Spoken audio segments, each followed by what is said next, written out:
Enthalpy is something we can think of as heat, and I'm going to explain why you can consider it to be heat in a minute. But what enthalpy really is that you need to know is a state function. A state function only cares not about state functions with the president or something like that. State function by this means the path is not important. We only care about the initial and final positions. For example, in this case, we're only interested in the elevation gained by the automobile. I don't care how the automobile got up there. If somebody pushed it through all this path B, that would really suck. I'll give you that. But we started out at ground zero and it ends up here. Or we could have taken this path with the elevator from ground zero to the final position. The total amount of elevation gained by the automobile doesn't really care about the path. It only cares about the initial and final states.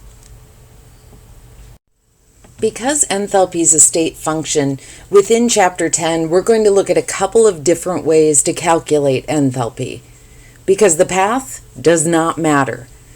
But let's look at what enthalpy is to begin with.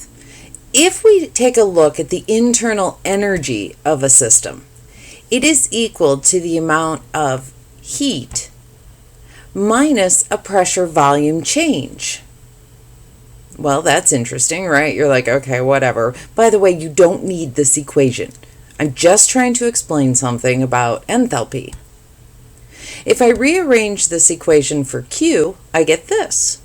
Well, we know Q is heat. If you recall, Q is heat, E is energy, P is pressure, and V is volume. All right, just rearranged for Q.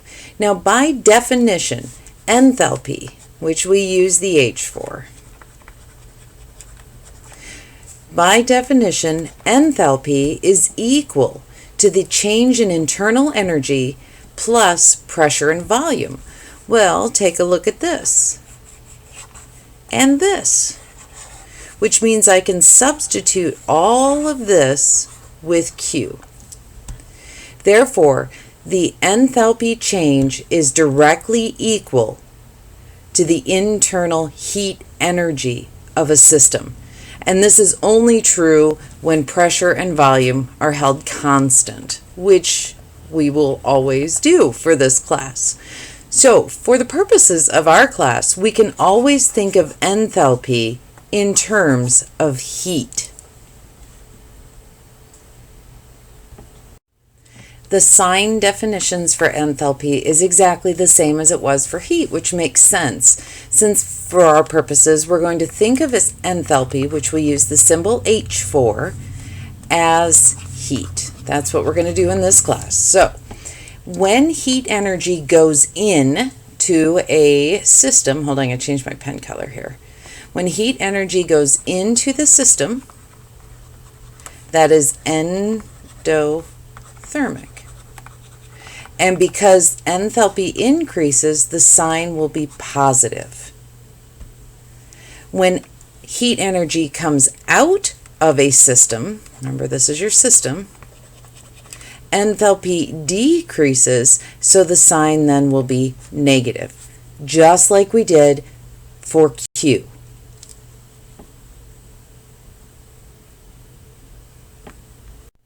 This is the first type of problem you will see for calculating enthalpy. Take a minute and read through it. One of the things you need to know is the combustion reaction for methane. Pause the video, see if you can write a combustion reaction for methane. All right, well, it's CH4 plus O2 yields CO2 plus water. Now let's balance the equation, because that's the right thing to do whenever you have a chemical equation, is to balance it. Okay, easy enough, we're balanced. This problem says if I burn 1 mole of methane, which I have here, see, there's 1 mole of methane, 890 kilojoules of energy is released as heat.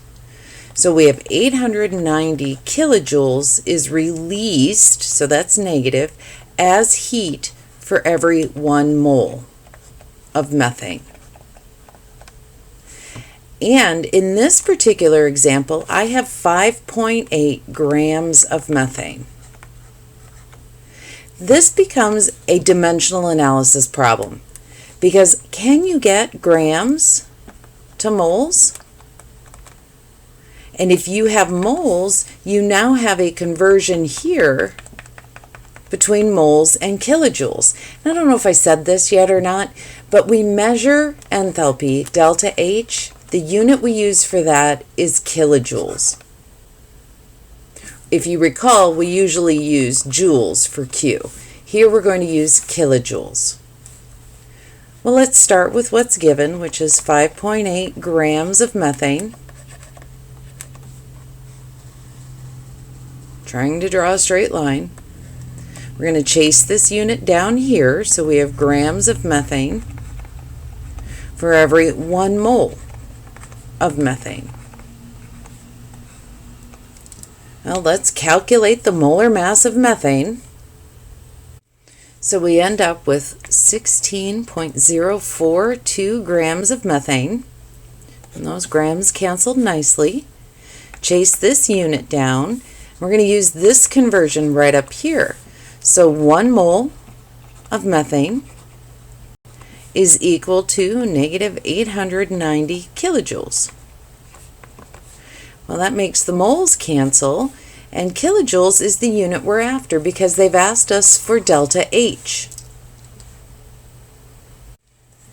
So we end up with negative 320 kilojoules of energy.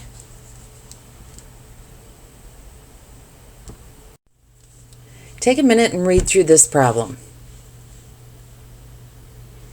This problem has just a little bit of a twist to it, so you should pay close attention to it. Because we want to know how much heat is released when 1 gram of iron is reacted with excess oxygen. So the good news is we don't have to find a limiting reactant. Well, I'm going to get rid of all that word stuff and write the chemical equation. And what this chemical equation is showing us is we burn this amount of energy is released for every 4 moles of iron. So delta H for the iron is really negative 1652 kilojoules for every 4 moles of iron. If we were interested in oxygen, it would have been 3 moles, or iron 3 oxide, 2 moles. Well, let's go ahead and start the problem. We have 1.00 grams of this, and what I'm after is how much energy is released. And the unit we want is simply kilojoules. So we start the dimensional analysis. 1.00 grams of iron. I'm going to chase this unit down, so 55.85 grams of iron for every 1 mole of iron. Now I'm going to use this conversion factor up here, which says 4 moles of iron is burned when we burn 1652 kilojoules.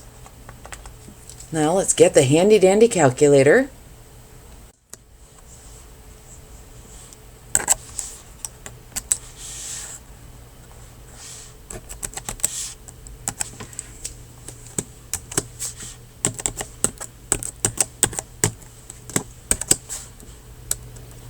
Take some time, read through this problem for a minute. Now let's pull out the important information. So we end up with, when 1 mole of sulfur dioxide reacts with excess oxygen, that much energy is released as heat. So I can go ahead and write negative 198.2 kilojoules for every 1 mole of sulfur dioxide. I don't even need a balanced equation for this one. And I need delta H in which I have 12.8 grams of SO2. We'll pause the video and see if you can solve this one. All right, 12.8 grams of SO2. Now I need to calculate the molar mass of SO2. So we end up with 64.07 grams of SO2 for every 1 mole of SO2. Now I can use this conversion factor over here that says negative 198.2 kilojoules, make this line a little longer, for every 1 mole of SO2.